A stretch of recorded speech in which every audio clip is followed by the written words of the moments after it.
The wind howled across the cracked and barren surface of the alien planet, carrying with it the faint scent of sulfur.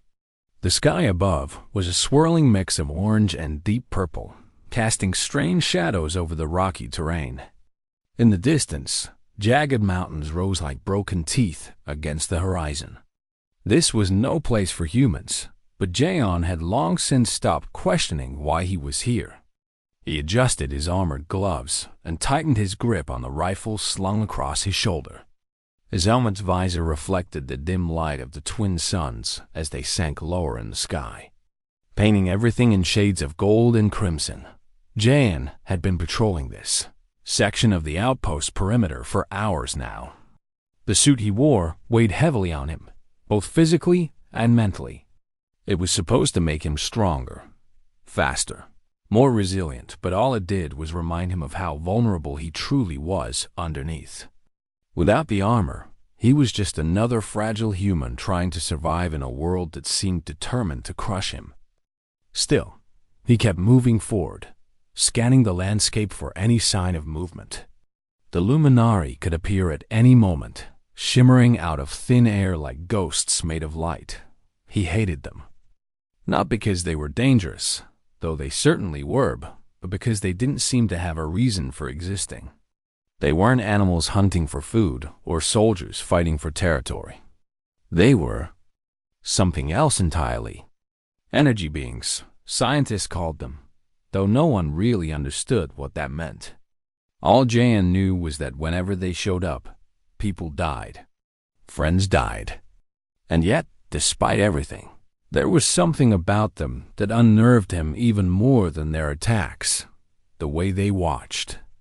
Always watching, as if studying humanity like lab rats in a cage. The thought made Jaeon scowl beneath his helmet. He shook his head to clear it and focused on the task at hand. The patrol route took him past a cluster of jagged rocks that jutted out from the ground like broken bones. He slowed down as he approached, instinctively raising his weapon. Shadows danced between the stones, cast by the fading sunlight, but nothing moved. Just another empty stretch of wasteland. Or so he thought. As he stepped around the largest boulder, a sudden flash of light caught his eye. At first, he thought it was a trick of the sun's rays reflecting off the metal plating of his armor. But then the light grew brighter, coalescing into a shape that hovered just a few meters away. Jaeon froze, his finger hovering over the trigger of his rifle. The figure before him was humanoid, but not quite solid. Its edges blurred and shifted, glowing softly with an inner radiance that pulsed like a heartbeat. For a moment, neither of them moved. Then the figure spoke not with words, but directly into Jaeon's mind. "Why do you fight?" The voice asked, calm and curious, yet tinged with sadness. Jaeon's breath hitched in his throat. He had heard stories of the Luminari communicating telepathically, but experiencing it himself was different. It felt invasive, as though the being had reached inside his skull and touched something raw and private. He clenched his jaw and steadied his aim, refusing to let fear take hold. "Who are you?" he demanded aloud, his voice muffled by the helmet. "I am Haijin," came the reply. The name sounded foreign, yet somehow familiar. "And I mean you no harm. That's hard to believe," Jaeon muttered under his breath. He shifted his stance slightly, keeping the rifle trained on the glowing figure. "If you're not here to attack, then what do you want?" Haijin tilted her head, as if considering the question. "To understand. You humans, you are fragile creatures. Your bodies break easily, your machines fail, and yet you continue to fight. Why?" Her tone wasn't mocking or cruel. It genuinely sounded like she wanted an answer. Jaeon hesitated, unsure how to respond. No one had ever asked him that question before. Most people assumed the answer was obvious, survival. But staring at this strange, luminous being, he realized he didn't know anymore. What was the point of surviving if every day brought only more death and destruction? Finally, he settled on a response. Because we don't have a choice, he said gruffly.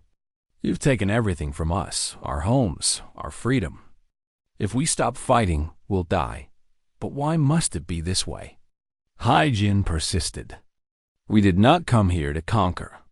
We came seeking refuge. Can you not see that? Jeon scoffed. Refuge? Is that what you call slaughtering innocent people? Burning down our settlements? You think we can just forget all that? It was never our intention to harm you, Hai-Jin replied, her voice tinged with regret. But fear breeds violence. When we arrived, your kind attacked us without provocation. We defended ourselves, yes, but we did not seek war. For a moment, Jeon found himself doubting his own beliefs. Could it really be true? Had humanity misunderstood the Luminari from the start? But before he could dwell on it further, the sound of engines roared in the distance. Reinforcements were coming. He glanced back toward the base, then at Hai-Jin, who seemed to sense the approaching danger.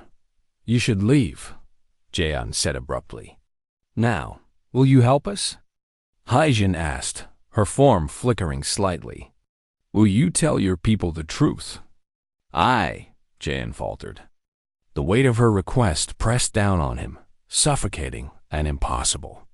Before he could decide, the rumble of vehicles grew louder. Panic surged through him. If his squad found Hai-Jin here, they would open fire without hesitation. And Jeon wouldn't be able to stop them. Go! He snapped, waving his hand dismissively. Just go! Hai-Jin lingered for a moment longer, her gaze piercing through him as if searching for something hidden deep within. Then, with a soft sigh that echoed in his mind, she dissolved into a cascade of light and vanished into the mist. Jeon stood there for several heartbeats, staring at the spot where she had been. His chest felt tight, his thoughts tangled in confusion and guilt. Finally, he turned and ran back toward the base, leaving behind the eerie silence of the alien wasteland. When he reached the convoy, his commanding officer, Dong-hyuk, immediately confronted him. What happened out there? The older man barked, his eyes narrowing suspiciously. Did you encounter anything? Jeon hesitated, torn between honesty and duty. In the end, he shook his head. Nothing important, he lied. Just another empty patrol. Dong-hyuk studied him for a moment longer, then nodded curtly. Good. Get back to your post. As Jeon climbed into the vehicle, he couldn't shake the feeling that he had missed something vital. Hai-Jin's words echoed in his mind, haunting him like a ghost. Who were these beings, really? And what did they want from humanity? More importantly, what did he owe them and himself? For now, he pushed those questions aside. There would be time to think later. Right now, all he could do was focus on surviving another day. The base was quiet that night, but the silence felt heavy, like the calm before a storm. Jeon sat alone in the corner of the mess hall, his helmet resting on the table beside him. The fluorescent lights buzzed faintly overhead, casting harsh shadows across the room. Around him, other soldiers laughed and joked, trying to forget the dangers waiting outside. But Jeon couldn't bring himself to join them. His mind kept circling back to Hai-Jin's words, replaying them over and over until they became a dull ache in his chest. He stared down at his untouched meal, a cotted, bland ration pack of synthetic protein and rehydrated vegetables. It didn't look appetizing, but he barely noticed. Instead, he thought about the way Hai-Jin had looked at him, as if she could see straight through his armor and into the doubts he tried so hard to bury. She hadn't attacked him. She hadn't even threatened him. All she had done was ask questions that made him question everything he believed in. Hey, a voice interrupted his thoughts. Jeon glanced up to see Sora, the medic, standing nearby with a tray of food. Her dark hair was pulled back into a loose ponytail, and her face was streaked with dirt from a long day of work. Mind if I sit here? Jeon shrugged, leaning back in his chair. Go ahead. Sora slid into the seat across from him and began picking at her food. For a while, neither of them spoke. Then, without looking up, she said, "You've been acting weird lately." "Weird?" Jaeon repeated, raising an eyebrow. "What do you mean?" "I don't know," Sora admitted, shrugging. "You just seem distant, like something's bothering you. Did something happen on patrol?" Jaeon tensed, his hand tightening around the edge of the table. He wanted to tell her to tell someone, but the words stuck in his throat. How could he explain what he didn't fully understand himself? Instead, he forced a laugh and shook his head. "Nah, it's nothing. Just tired, I guess." Sora studied him for a moment longer, then nodded slowly. "All right. But if you need to talk, I'm here." "Thanks," Jaeon muttered, though he doubted he'd take her up on the offer. Talking wouldn't change anything. Not now. Later that night, when most of the base had fallen silent, Jaeon found himself unable to sleep. He lay on his bunk, staring up at the ceiling as guilt gnawed at him. Hyjin's presence lingered in his thoughts, refusing to leave him alone. What if she had been telling the truth? What if the Luminari really weren't the monsters everyone believed them to be? Finally, after hours of tossing and turning, Jaeon made a decision. He slipped out of bed, careful not to wake his bunkmates, and grabbed his jacket. The corridors of the base were dimly lit, the only sound the soft hum of machinery keeping the facility running. He moved quickly, avoiding any patrols or security cameras. By the time he reached the outer perimeter, his heart was pounding, not from exertion, but from the fear of being caught. The air outside was cold and sharp, biting at his skin as he stepped beyond the safety of the walls. He didn't bring his rifle this time, knowing it would only make things worse if he encountered Hyjin again. Instead, he carried nothing but a small flashlight clipped to his belt. The rocky landscape stretched out before him, eerily silent under the pale light of the twin moons. Jaeon walked for what felt like hours, retracing the route he had taken during his last patrol. When he reached the cluster of jagged rocks where he had met Hyjin, he stopped and waited. At first, nothing happened. The wind whispered through the stones, carrying with it the faint scent of sulfur. Just as Jaeon began to wonder if she would show up at all, a soft glow appeared in front of him. Hyjin materialized slowly, her form flickering like a flame caught in the breeze. She regarded him with those same piercing eyes, her expression unreadable. "You came back," she said, her voice echoing gently in his mind. "I wasn't sure you'd be here," Jaeon admitted, shoving his hands into his pockets. "I thought maybe I imagined our last meeting." "I am real," Hyjin assured him. "And I remember your words. You said we took everything from you. Tell me, Jaeon, what did we take?" Jaeon hesitated, unsure how to answer. The losses piled up in his mind. Friends, comrades, mentors, all gone because of battles he couldn't win. Homes reduced to ash, dreams shattered before they could even begin. But somehow, putting it into words felt impossible. "We lost everything," he said finally, his voice barely above a whisper. "Our lives, our future, everything. And yet, you continue to fight," Hyjin observed. "Why? Do you believe victory will return what was lost?" "No," Jaeon snapped, frustration bubbling to the surface. "Of course not. But what else can we do? Give up?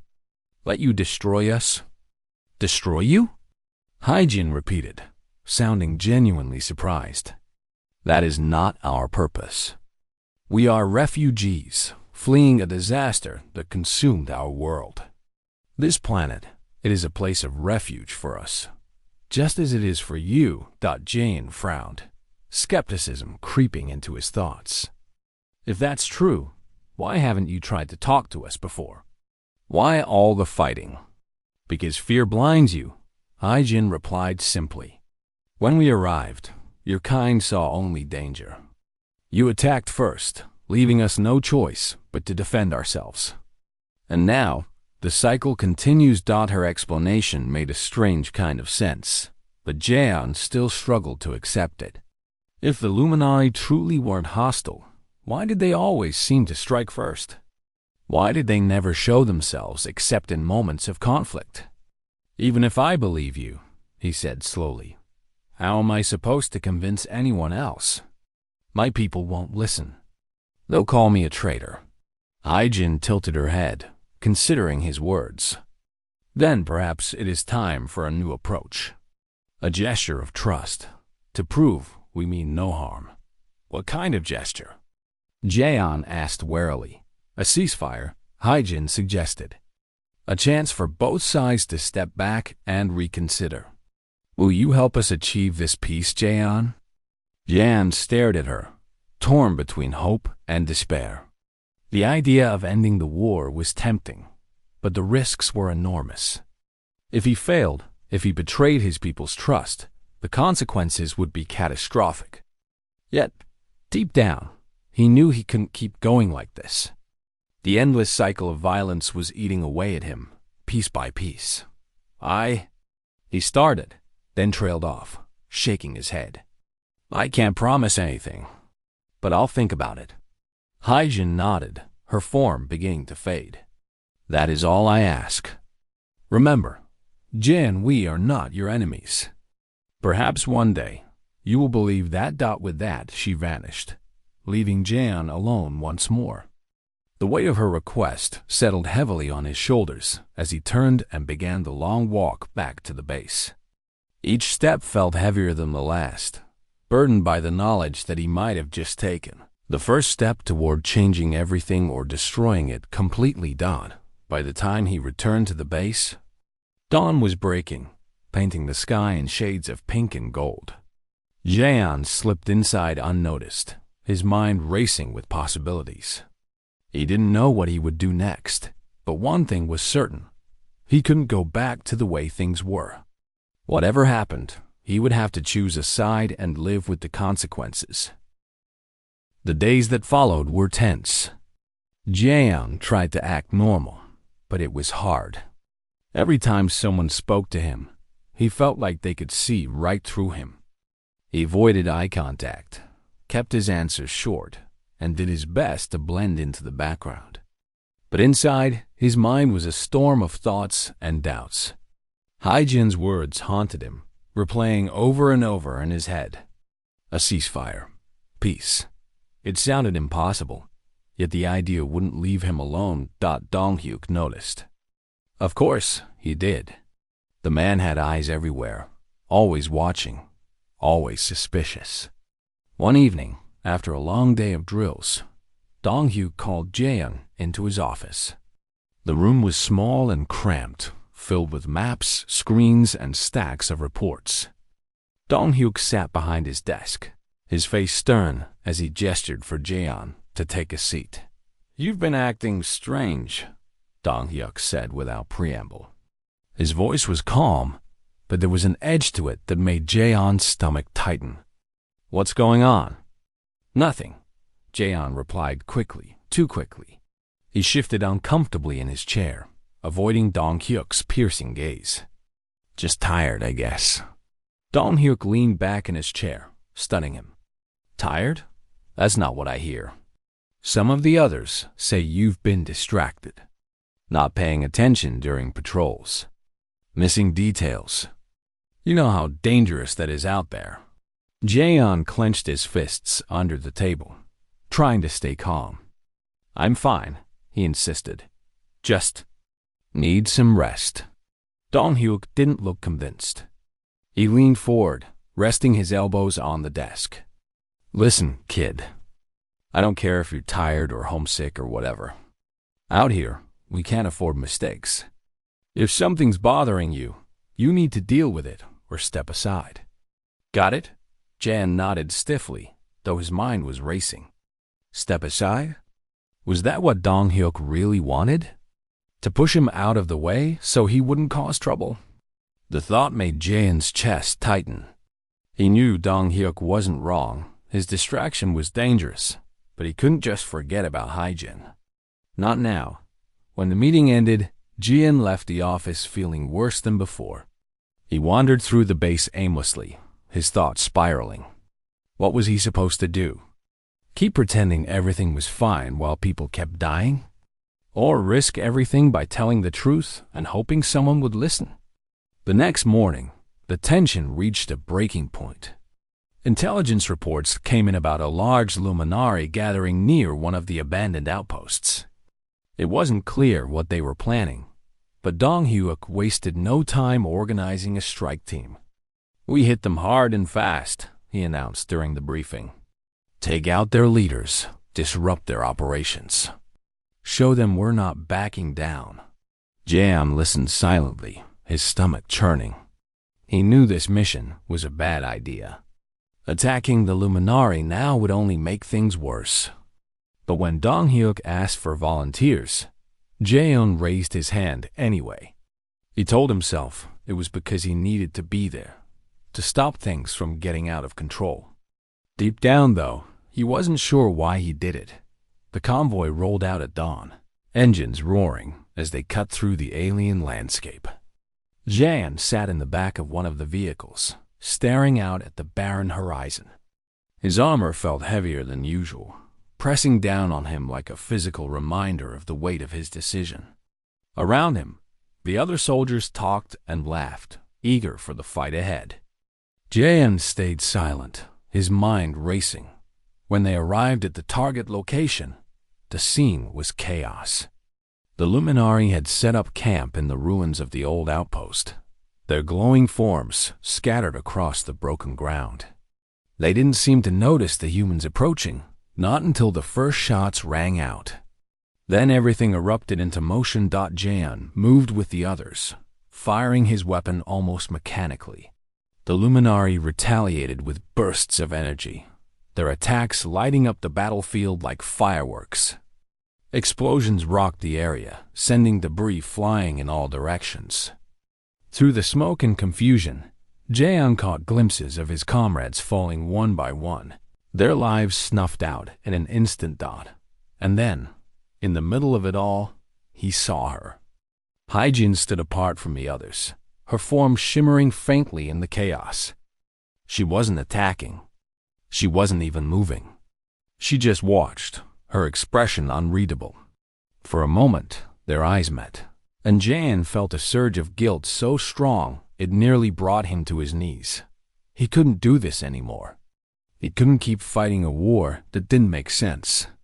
Without thinking, he turned and walked away from the battle, shedding pieces of his armor as he went. First the helmet, then the chest plate, then the gloves. Each piece clattered to the ground behind him, leaving him exposed and vulnerable. The other soldiers shouted after him, but he ignored them, focusing only on putting one foot in front of the other. Hyjin waited for him at the edge of the battlefield, her glow soft and steady. When he reached her, she didn't speak. She simply held out a hand, as if offering him a choice. Jaeon hesitated, his heart pounding. Then, slowly, he took it. The fighting around them seemed to fade into the background as Jaeon stepped closer to Hyjin. Her presence was calming, like a balm for his frayed nerves. For the first time in what felt like forever, he felt at peace. Whatever happened next, he knew he had made the right decision. Behind him, the sounds of battle began to die down. The luminary had stopped attacking, their forms flickering uncertainly as they watched Jaeon and Hyjin. The human soldiers lowered their weapons, confused and wary. No one moved. No one spoke. It was as if the entire world was holding its breath. Finally, Hyjin turned to face the crowd. Her voice echoed in everyone's minds, clear and steady. "This ends now," she said. "We seek no further conflict. Will you meet us halfway?" For a long moment, there was silence. Then, slowly, one of the soldiers lowered his rifle completely. Another followed, then another, until the entire group stood unarmed. Jaeon felt a surge of hope and fear. This was just the beginning. There would be challenges ahead, misunderstandings, and setbacks. But for now, at least, the killing had stopped as the sun sank lower in the sky, casting long shadows across the battlefield. Jaeon realized something important. He hadn't betrayed his people by walking away. He'd given them a chance to live, to heal, to find a new way forward. And maybe, just maybe, that was enough. The battlefield was eerily quiet now. The air smelled of smoke and burnt metal, but the chaos had faded, leaving behind an uneasy stillness. Jaeon stood beside Haijin, his chest rising and falling with each shaky breath. His hands trembled slightly, not from fear, but from the weight of what he had just done. He had walked away from his people, shed his armor, and stepped into the unknown. And somehow, it had worked. For now, the human soldiers stared at him, their faces a mix of confusion, anger, and disbelief. Some looked betrayed, while others seemed unsure how to react. Among them, Dong-hyuk's expression was unreadable. He stood at the front of the group, his weapon lowered but still in his grip. His sharp eyes locked onto Jaeon, as if trying to decipher his intentions. Jaeon met his gaze for a moment, then looked away. Unable to hold it, Haijin turned her attention to the humans, her glowing form steady and calm. "We are not your enemies," she repeated, her voice soft yet firm in their minds. "We seek only to survive, as you do. This war has cost us all too much. Let it end here." No one spoke. The silence stretched on, heavy and uncertain. Finally, Dong-hyuk stepped forward, breaking the tension. "And we're supposed to believe you?" he demanded, his tone sharp. "After everything? You expect us to just trust you?" "Trust must start somewhere," Haijin replied. "Would you rather continue this cycle of violence? How many more lives will you sacrifice before you see there is another way?" Dong-hyuk didn't answer immediately. Instead, he glanced around at his soldiers, his jaw tight. Jaeon could see the conflict in his eyes, the struggle between caution and hope. It wasn't easy to let go of years of hatred and fear, especially when so much blood had been spilled. But even Dong-hyuk had to admit that something had shifted. The Luminari weren't attacking anymore. They were waiting, watching, giving humanity a chance to decide. Finally, Dong-hyuk sighed and lowered his weapon completely. "Fine," he said gruffly. "We'll stand down for now. But this doesn't mean we trust you." "Not yet." Haijin nodded, her form flickering faintly. "That is fair. Trust takes time. We are willing to wait." With that, the standoff ended. Slowly, cautiously, both sides began to retreat. The humans returned to their vehicles, casting wary glances over their shoulders as they drove back toward the base. The Luminari lingered for a moment longer, their forms shimmering softly in the fading light, before vanishing into the mist. Only Jaeon remained behind, standing alone in the middle of the ruined outpost. Back at the base, the mood was tense. News of Jaeon's actions spread quickly, and opinions were divided. Some saw him as a hero, a man brave enough to take a stand for peace. Others called him a traitor, accusing him of abandoning his comrades in the heat of battle. Whispers followed him wherever he went, and he could feel the weight of judgment pressing down on him. HFY UK called another meeting, this time in the main hall where everyone could attend. The room buzzed with murmurs as soldiers gathered, their faces reflecting a mix of curiosity and frustration. When Jaeon entered, the noise died down, replaced by a thick silence. All eyes turned to him as he took a seat near the back, avoiding direct eye contact. "All right, listen up," Dong-hyuk barked, stepping to the front of the room. His voice echoed off the walls, cutting through the tension. "What happened out there today changes nothing. We're still at war, whether some of you like it or not. But," he paused, his gaze sweeping across the crowd, "we also can't ignore what happened." The Luminari backed down. Why? Because of him. He pointed at Jaeon, who flinched slightly under the sudden attention. "That doesn't make him right," someone muttered from the crowd. A few others nodded in agreement. "I'm not saying it does," Dong-hyuk snapped. "But we need to think about this carefully. If there's even a chance we can avoid more fighting, if we can find a way to live without constantly looking over our shoulders, then maybe it's worth exploring. That's all I'm saying." The room erupted into arguments, voices overlapping as people debated the merits of trusting the Luminari. Jaeon listened silently, his head bowed.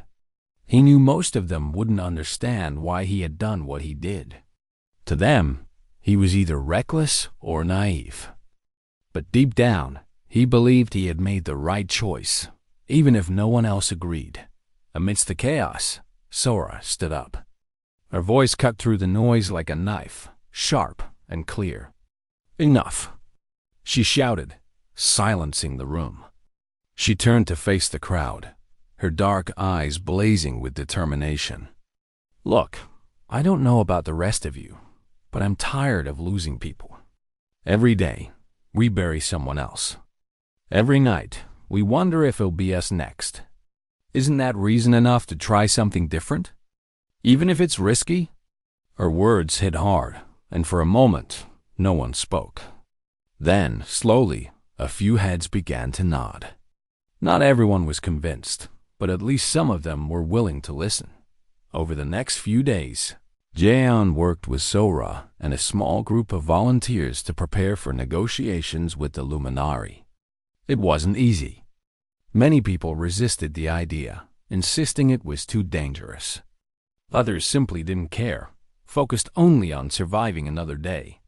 But Jaeon refused to give up. He spent hours explaining Haijin's message, sharing what he had learned about the Luminari and their reasons for coming to this planet. Slowly, painfully, he began to chip away at the wall of mistrust. Haijin helped too, appearing occasionally to reassure the humans of her kind's intentions. She showed them images of her world, a place devastated by cosmic disaster, reduced to ash and ruin.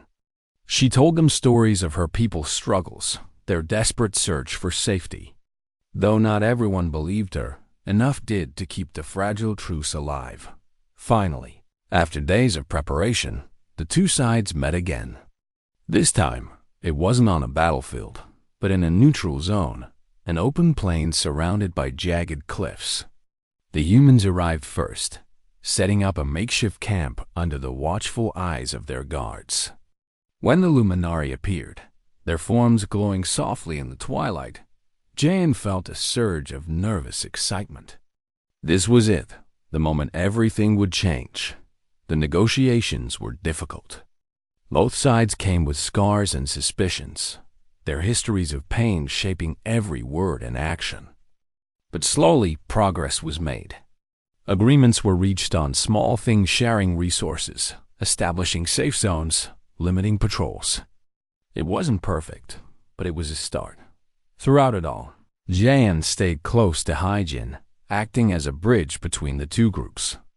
His presence gave the humans a sense of security, while his understanding of the Luminari reassured them. By the end of the meeting, both sides had agreed to a temporary ceasefire.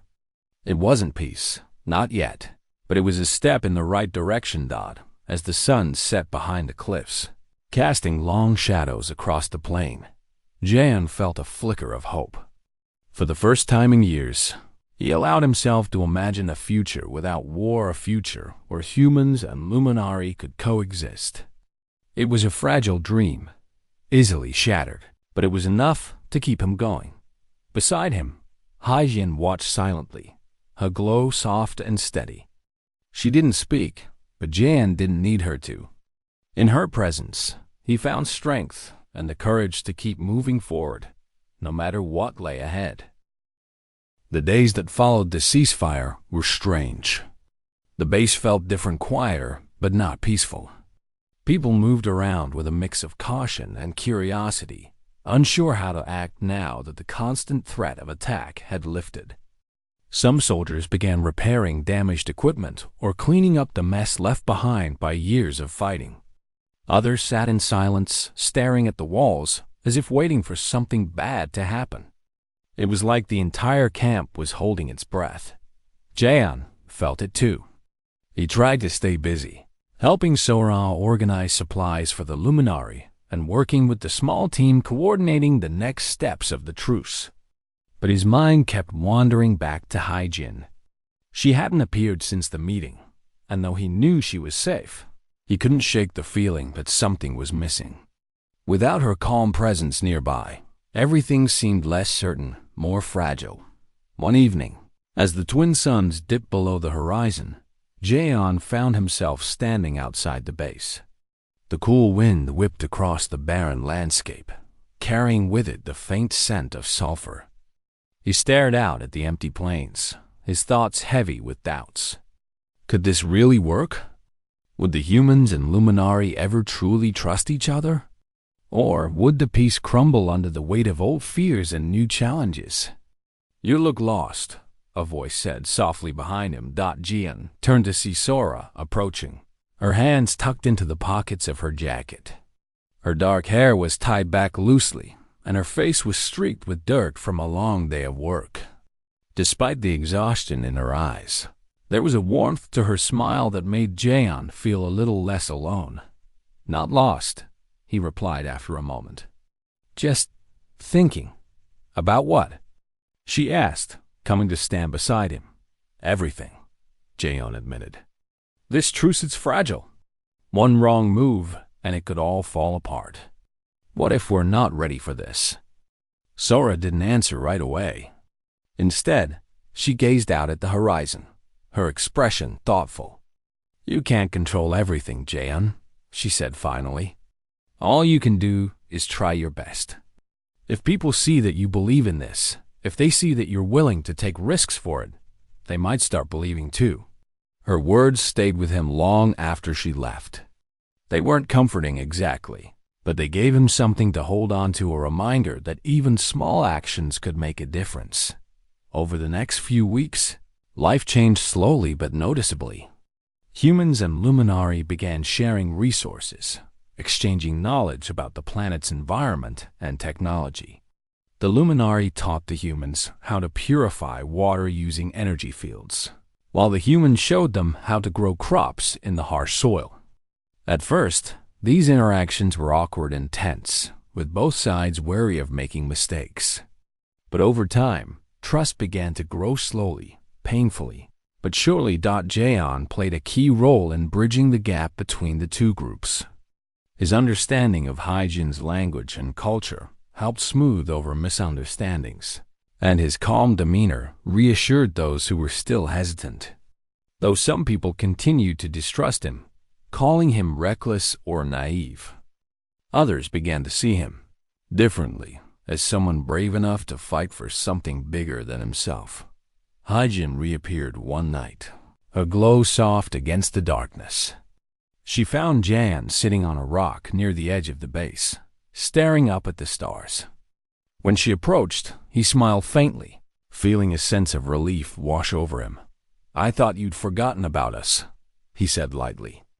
Though there was a hint of seriousness in his tone, "I could never forget." Haijin replied, her voice gentle in his mind. "Your courage has given my people hope. For that, I am grateful." Jaeon shook his head. "It's not just me. Everyone's trying. It's hard, but it's working." "Yes," Haijin agreed. "But the road ahead will be difficult. Not everyone will accept this change. There will be challenges, perhaps even setbacks. Are you prepared for that?" Jaeon hesitated, looking down at his hands. He knew she was right. Peace wasn't something that could be achieved overnight. It required patience, sacrifice, and a willingness to keep going, even when things felt impossible. "I don't know if I'm ready," he admitted quietly. "But I have to be. There's no other choice." Haijin tilted her head, studying him. "Perhaps you are stronger than you realize," she said. "Remember, Jian and you are not alone. We will walk this path together."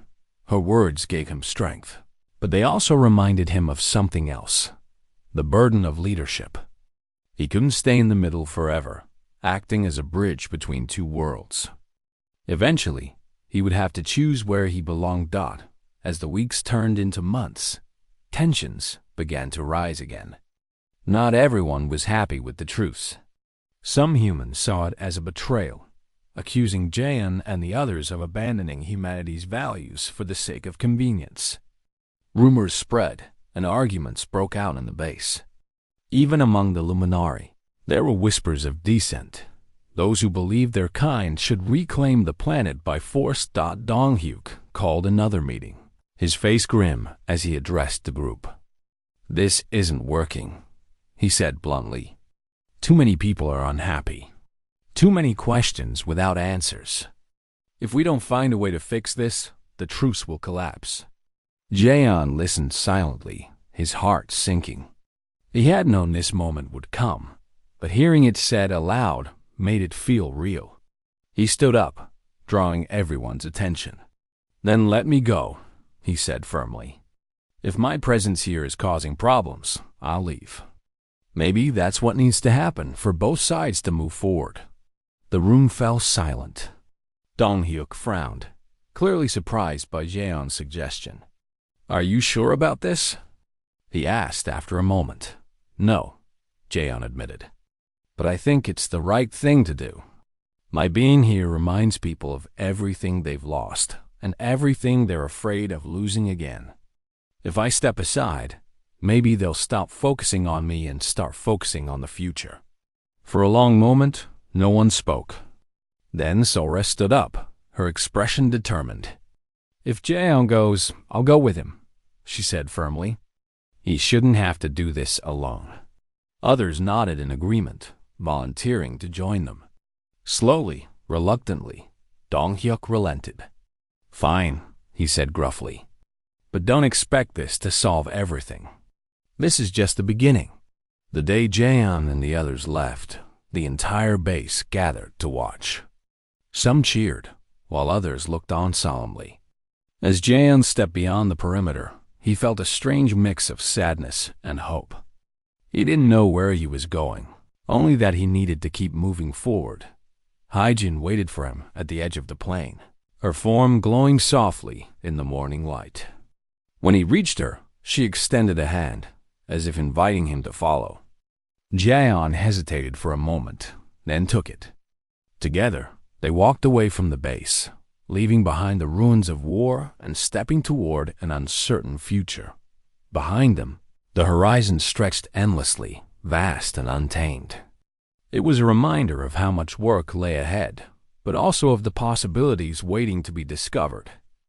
Jan glanced back once, catching sight of the base shrinking in the distance. Then he turned away, focusing on the path before him. For the first time in years, he felt free, not from responsibility, but from fear. Whatever happened next, he knew he had done the right thing. And that, he realized, was enough.